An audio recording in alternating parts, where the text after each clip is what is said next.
आत्मबुद्धि करता है एवं दृष्टा साक्षी आत्मभाव में उतरने से डरता है, वह जन्म मृत्यु रूप दुख को ही प्राप्त होता है। कौन जन्म मरण दुख को पाता है? जो देह में मैं भाव करके रहता है, और जो आत्मा में मैं भाव करता है वही जन्म से मुक्त होता है। तथा आत्म भाव में रहने वाला परमात्मा रूप दिव्य मणि को प्राप्त करता है। जब तक बुद्धि में संसार की सत्यता है, तब तक उस बुद्धि में आत्मज्ञान का अभाव है।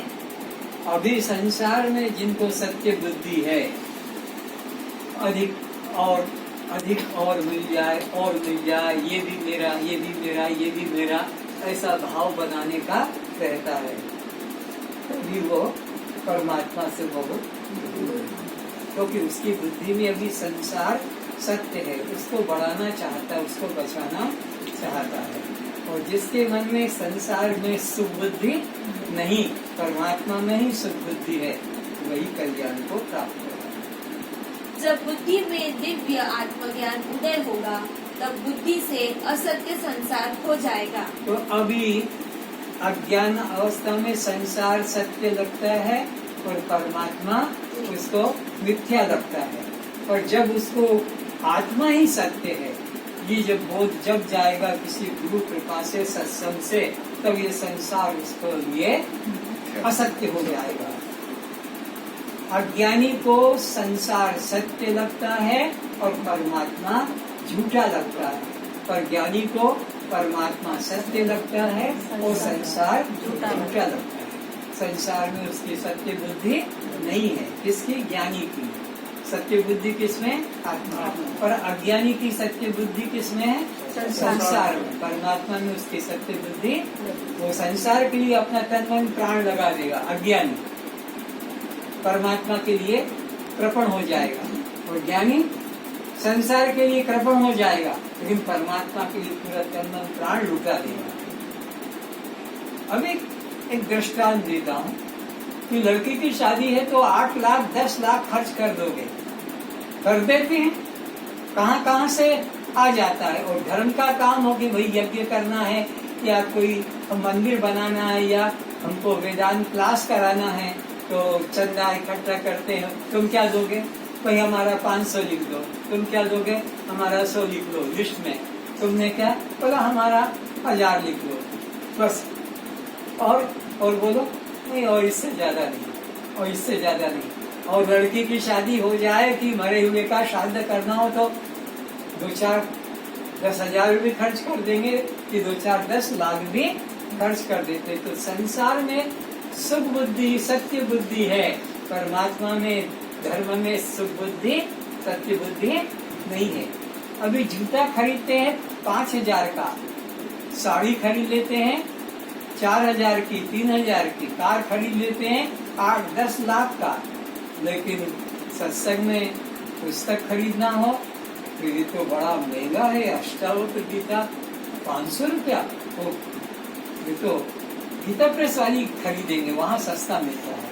हाँ, इधर पैसा इधर ज्यादा खर्च ना होना चाहिए। शादी में कार्ड छपाएंगे, शादी के तो 200 रुपया 300 रुपया का एक कार्ड छपा देंगे, टेंट बनवाएंगे, बैंड बाजा बुलवाएंगे, लाखों उड़ा देंगे, पर धर्म के तरफ हमारा ज्यादा रुपया नहीं जाना चाहिए।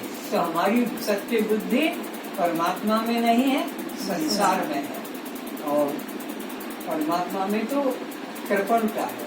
और जब कृपणता की जगह उदार बुद्धि आ जाएगी तभी कल्याण होगा। संसार में कृपण रहो, जितना जरूरी है आवश्यक करो, बाकी सब परमात्मा में तन मन धन प्राण लगाओ। संसार जब दिखाई पड़ता है तब आत्मा नहीं दिखाई पड़ता है, दो में से एक ही दिखाई पड़ेगा, दोनों साथ साथ दिखाई नहीं देंगे। अगर तुम्हें संसार दिखाई पड़े तो तुम्हें अब भी आत्मा दिखाई नहीं पड़ा है, यह निश्चित रूप से जान लेना। जैसे जब तक हमें अलंकार दिखाई पड़ते हैं, तब तक हमारी दृष्टि स्वर्ण से अपरिचित है, एवं जब स्वर्ण हमारी दृष्टि में टकरा रहा है तब वह अलंकार दृष्टिगोचर नहीं हो सकेगा।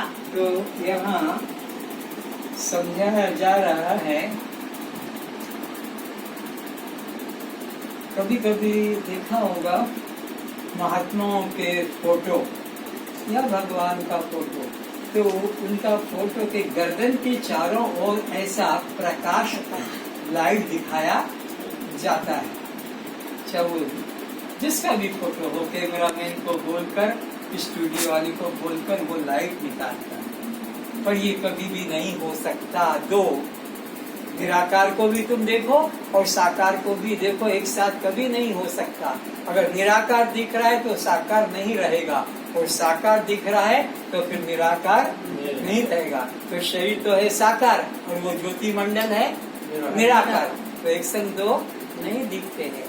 तो यहाँ पर भी इसी तरफ विचार करना है कि संसार जो है वो साकार है, शरीर क्या है, साकार है, और आत्मा निराकार है। तो अभी तुम्हारी दृष्टि में संसार साकार सत्य है, आत्मा परमात्मा सत्य, और जब आत्मा सत्य हो जाएगा, अनुभव में आएगा, तब ये साकार गौण हो जाएगा, फिर इसका इतना मूल्य नहीं रहेगा। साकार व निराकार एक साथ नहीं दिखाई पड़ सकेगा। दर्पण में दिखाई पड़ने वाला आकाश दर्पण में नहीं है।